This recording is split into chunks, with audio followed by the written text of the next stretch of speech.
Let's close the circle. The former Soviet Union.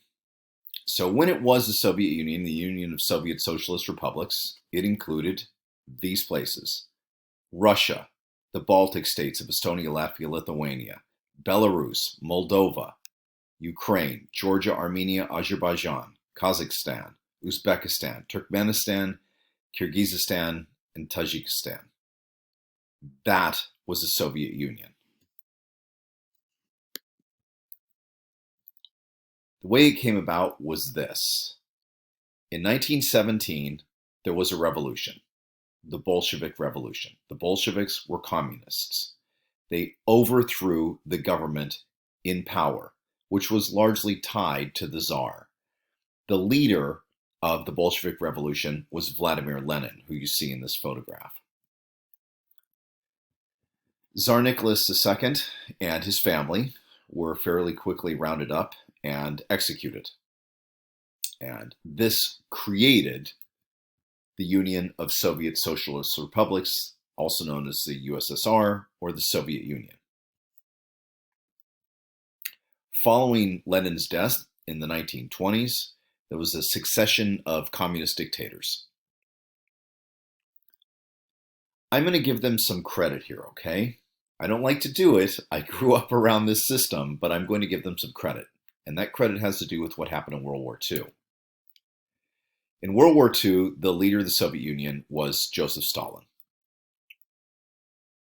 During that war, 20 million Russians died. They lost more people than the Germans, and the Germans started the war.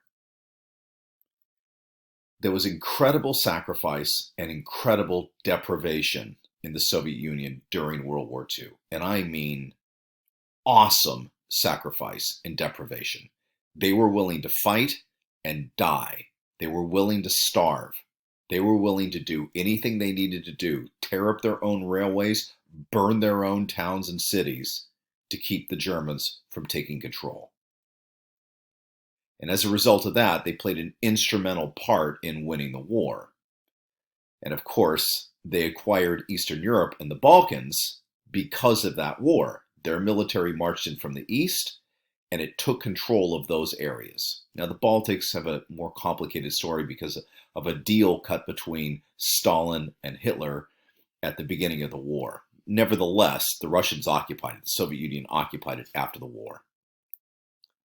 Stalin's rule, though, regardless of what happened in World War II, cannot be characterized in any other way other than as a rule by brutality.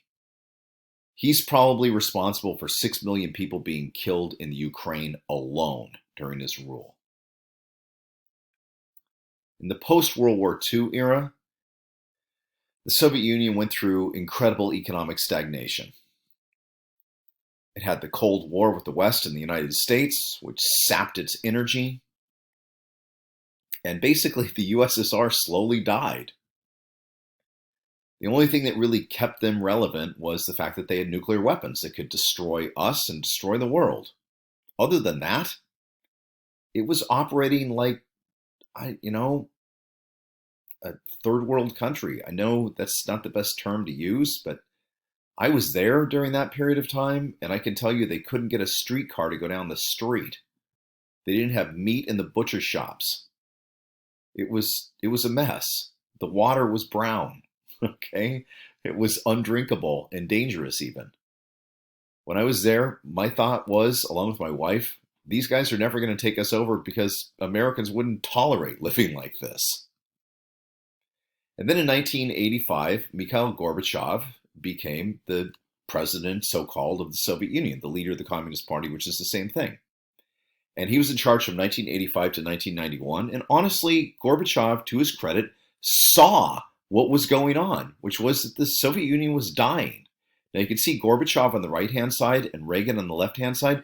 Reagan was, of course, president of the United States. They had a very interesting, and I would say actually kind of good relationship. It shows that you can actually have a relationship with somebody who's your enemy. Because Reagan was a personable person, as was Gorbachev.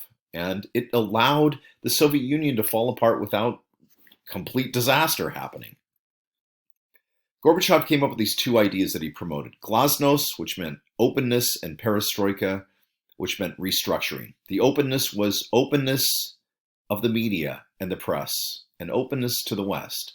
Perestroika was restructuring the economy, getting it away from government-controlled, state-run industries and allowing at least some limited capitalism. But of course, in Eastern Europe, these people in Eastern Europe read Glasnost and Perestroika as, well, we're going to run to the West. And that's what happened. As a result of that, in 1989, the Russians lost control of Eastern Europe. And in 1991, the Soviet Union itself collapsed. And because of that collapse, all of these places became independent. Russia, and of course Estonia, Latvia, Lithuania, Belarus, Moldova, Ukraine, Georgia, Armenia, Azerbaijan, Kazakhstan, Uzbekistan, Turkmenistan, Tajikistan, Kyrgyzstan, they all became independent countries, no longer part of this one overarching umbrella, the Soviet Union. That closes the circle, because in 1991, we start over and we lead back to Putin.